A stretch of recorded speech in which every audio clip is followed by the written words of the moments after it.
presence of Muawiyah, that means death. But when it came to Allah and the religion, in the end of the month, I'm here to discuss this with you, and that's about it. And then he took it out. Ya Aqeel, take. Aqeel doesn't see.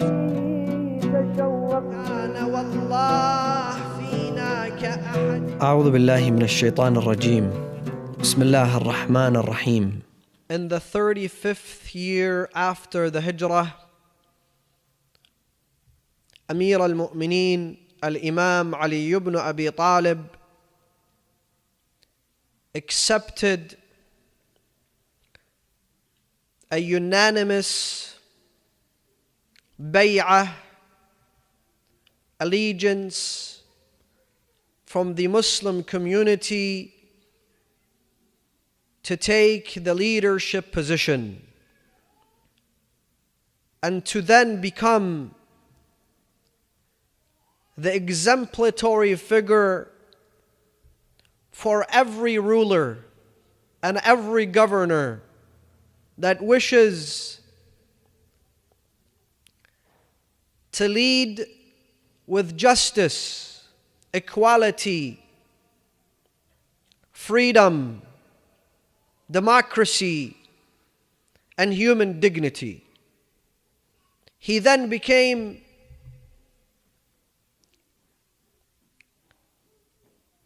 an example that has not been witnessed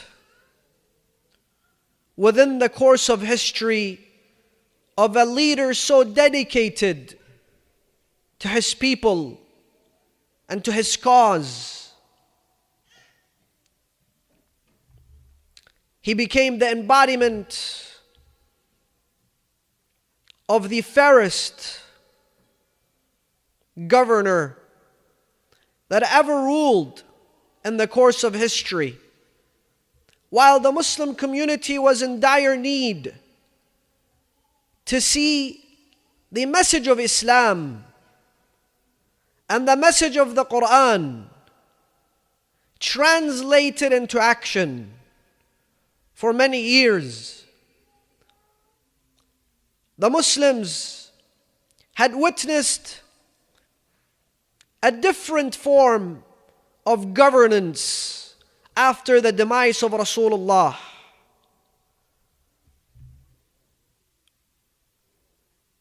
And now it was time for them to see the embodiment of the teachings of Islam and Rasulullah and the Holy Quran into action. And that only occurred once and after Amir al-Mu'mineen took this khilafah. He never took this khilafah for the sake of having power and authority. He never took charge of the ummah so that he can enjoy this powerful position, so he can have an army at his disposal, so that he can go after those who stand against him. One day, Amir al-Mu'mineen, in the beginning of the Khilafah, had been approached by his assistant, Qambar. He comes to him and he says to him, Ya Amir al-Mu'mineen, there is a delegation here to greet you. This delegation is the most important delegation. They've come from across the Muslim world. They are the ambassadors of the previous governors and khulafa to the rest of the Muslim world. They are here to greet you and congratulate you and give you bay'ah. Amir al-Mu'mineen was fixing his sandal. So he raised his sandal and he told him, Ya Qambar, what is this sandal worth? Qambar says, I was embarrassed to tell him, Ya Amir al-Mu'mineen, it's worthless because it had been ripped so many times.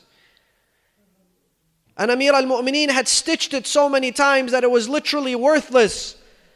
So I told him, Ya Amir al-Mu'mineen, ربما dirham, a penny. Amir al-Mu'mineen then looked at Qambar and he says, Ya Qambar, i'lam. Know that this khilafah and this power is worth less to me, Ali ibn Abi Talib, than this pair of sandals.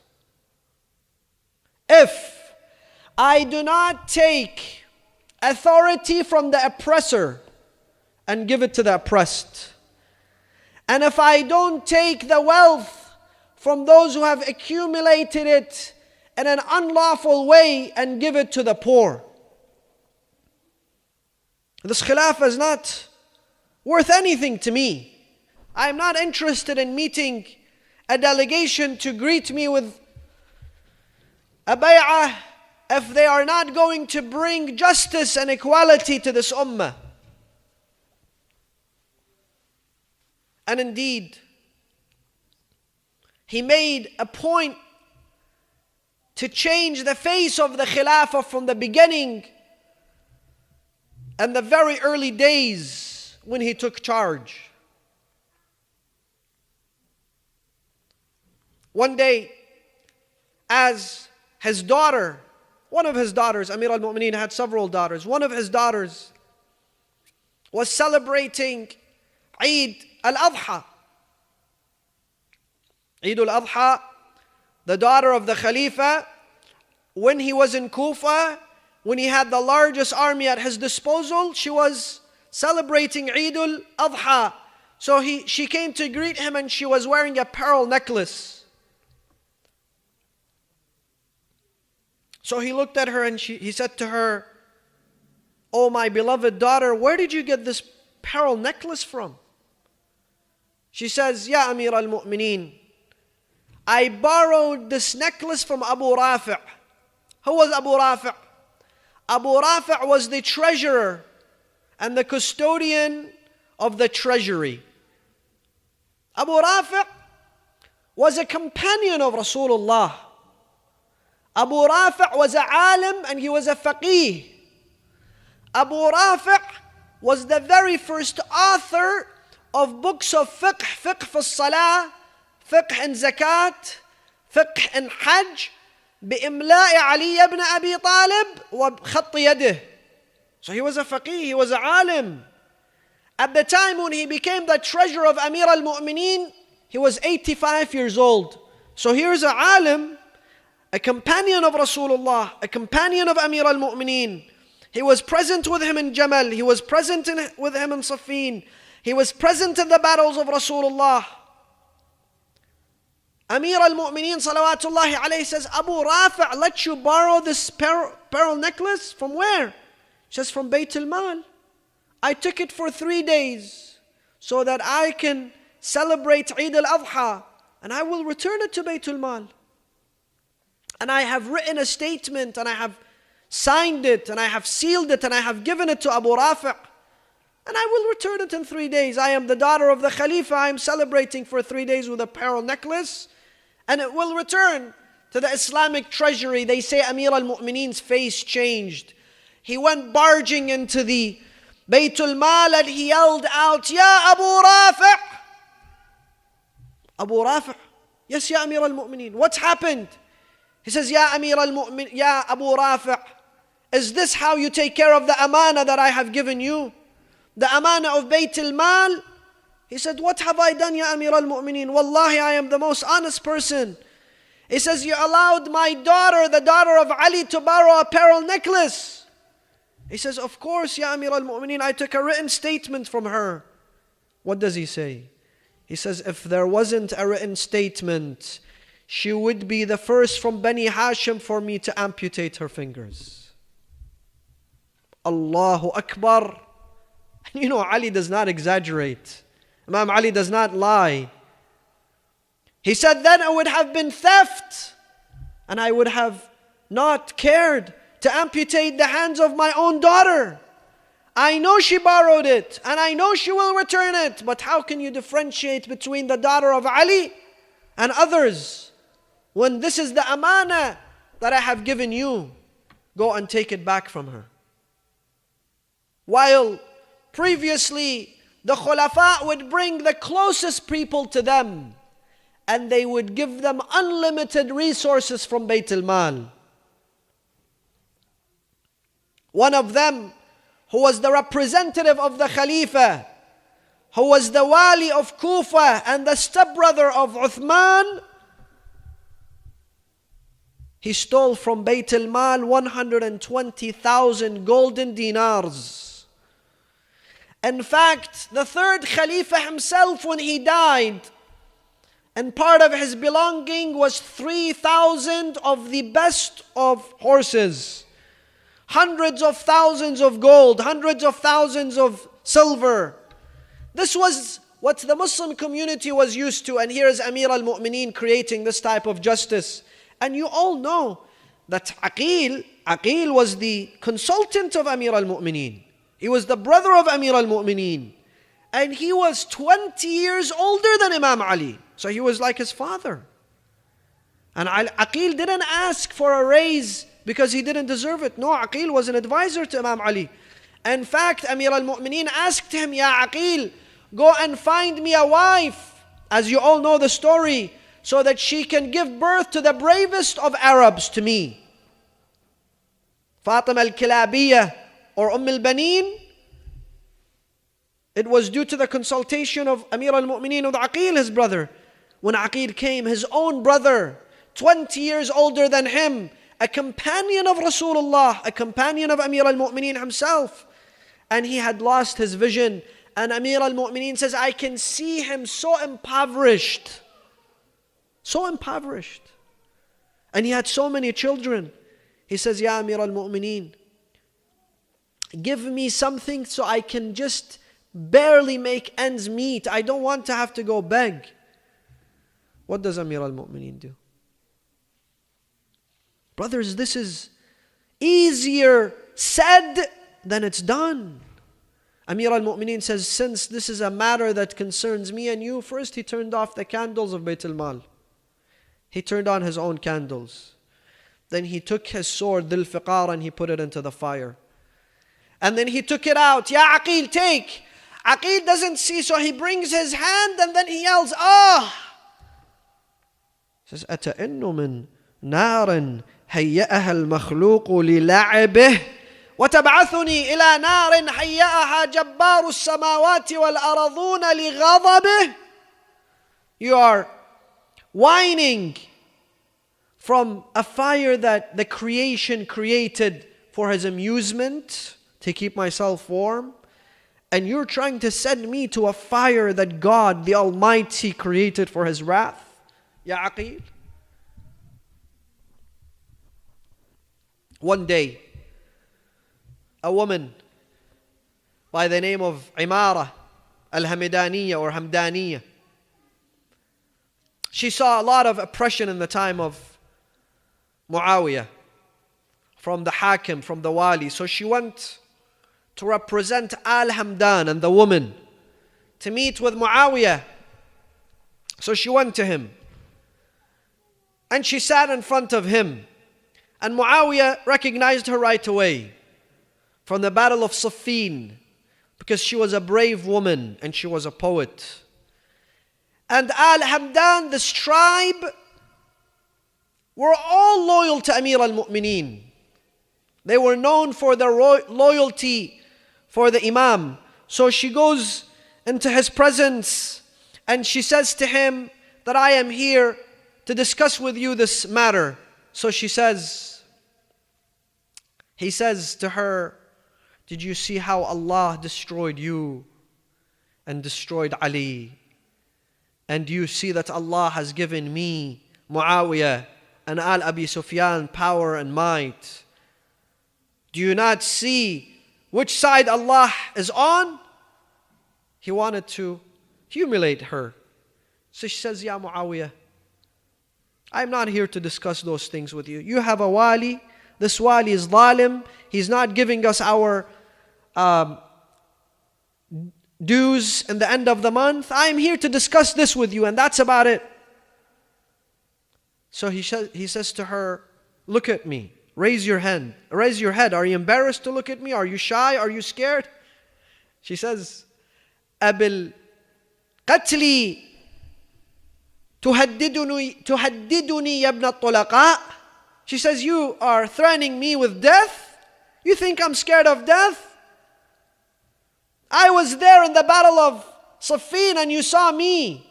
I am not scared of death, and if I was scared of death, I would not be here. So he kept pushing. He kept trying to embarrass her and humiliate her until she stood up. She stood up and she said this. Listen to this line of poetry. She says, صلى الإله على روح تضمنه قبر فأصبح فيه العدل مدفونا. صلى الإله على روح تضمنه قبر فأصبح فيه العدل مدفونا. قد حالف الحق لا يبغي به ثمنا فصار بالحق والإيمان مقرونا.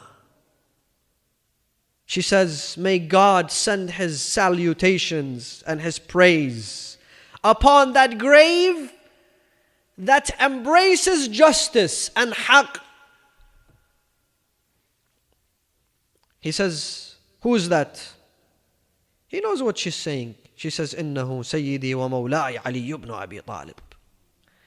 She says, justice was buried in that grave. Humanity is buried in that grave. Equality is buried in that grave. Iman and haqq that were combined together are buried in that grave. He says, how so? She says, let me tell you. The same thing happened between me and him. He had sent us a wali. This wali was ignoring our rights. So I got up and I went to Kufa. And Amir al-Mu'mineen was in his masjid and he was about to pray. So I went to him and I went from the side of the musallin close to the mihrab. They had already done the iqamah. قَدْ قَامَتِ الصَّلَاةِ قَدْ قَامَتِ الصَّلَاةِ. Khalifa al-Muslimin is about to pray. She says, فَالْتَفَتَ لِي بِطَرْفِ بَصَرِهِ. He saw me with the side of his vision, the corner of his eye, with his peripherals. He noticed I was there. So he stopped. He says, Ya Amat Allah, come. You lady, come close. What is it that you need? She says, Ya Amir al-Mu'mineen, I am here to tell you of dhulm that is happening in your khilafah. What did he do? He stopped the salah. The people told him, Ya Amir al-Mu'mineen, but this is salah. They've done the iqamah. We should not delay the salah. He says, Haqqun nas comes before Haqqullah. Allah is okay with us delaying His haqq once the haqq of His creation is being abolished. It's being ignored. Allahu Akbar. You see, now we are used to the contrary. We are used to seeing the exterior of things. People who care for salah and siyam and looks and how they dress and how they look holy and how they speak holy and how they walk holy and how they drink holy and they eat holy, everything. But it's all a show. Amir al-Mu'mineen, this is not how he was. In fact, they say when they describe Amir al-Mu'mineen, كَانَ فِيهِ دُعَابَةً. Amir al-Mu'mineen would joke around with people. He would have a sense of humor. In fact, one of those guys, when they asked him, why did you reject the Khilafah of Ali? Why were you in Saqifah? Why did you do what you did? He says, I found that in Ali ibn Abi Talib there is a little bit of du'aba. He's got a sense of humor. People won't take him seriously.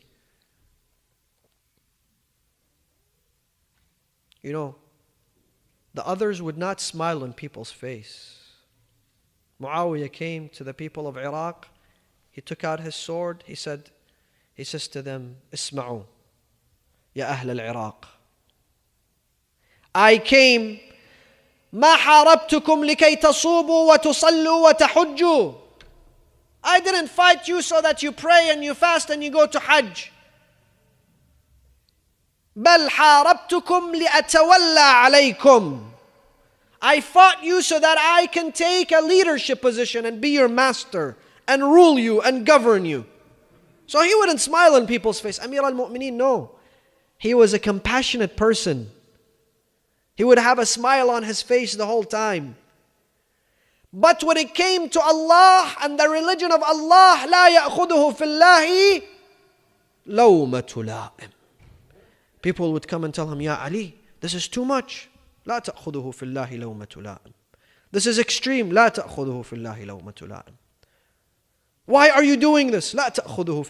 As long as he is doing that which Allah wants. That's it. That was the path that Ali ibn Abi Talib paved for people to come after him.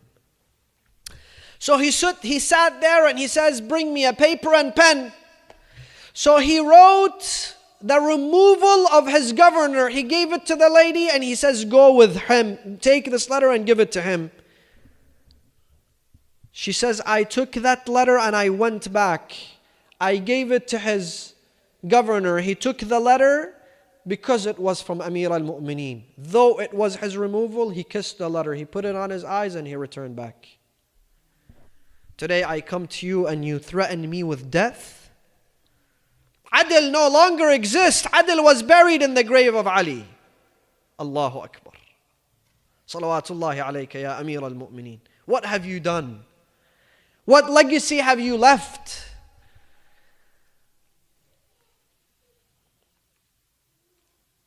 A man full of compassion.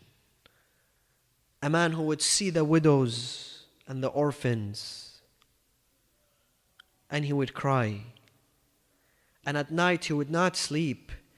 He would hold food and money on his back and he would take it to one house, from one house to another. And he would put it behind their homes and he would leave. When did they realize this was Ali ibn Abi Talib? When did they realize that this person is no longer coming? On the 19th and the 20th and the 21st of Ramadan, when this man was no longer able to do that. I would like to conclude with one of the most beautiful masterpieces in Islamic history. A dialogue between Muawiyah ibn Abi Sufyan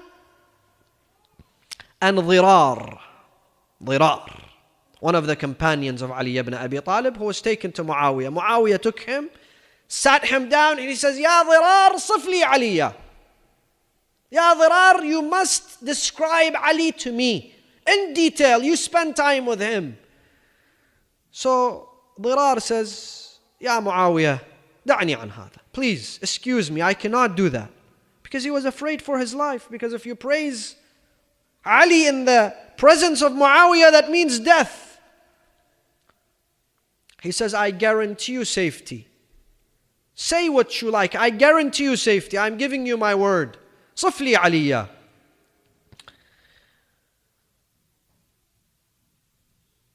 And he begins to describe Ali ibn Abi Talib. I will read this in Arabic and try to pinpoint some of the most important parts. كان والله بعيد المدى شديد القوى يقول فصلا ويحكم عدلا يتفجر العلم من جوانبه وتنطف الحكمة من نواحيه يستوحش من الدنيا وزهرتها ويستأنس بالليل ووحشته كان والله غريز العبرة طويل الفكرة يقلب كفه ويخاطب نفسه ويناجي ربه يعجبه من اللباس ما خشن ومن الطعام ما جشب كان والله فينا كأحدنا يدانينا إذا أتيناه ويناجينا إذا سألناه ولا نرفع أعيننا إليه لعظمته فإن تبسم فعن مثل اللؤلؤ المنضود يعظم أهل الدين ويحب المساكين. يا لا يطمع القوي في باطله ولا يبأس الضعيف في عدله. وأشهد بالله لقد رأيته في بعض مواقفه وقد أرخى الليل سدوله وغارت نجومه وهو قائم في محرابه قابض على لحيته يتململ تململ السليم ويبكي بكاء الحزين، فكأني أسمعه وهو يقول: يا دنيا يا دنيا أبي تعرضت أم بي تشوقت، هيهات هيهات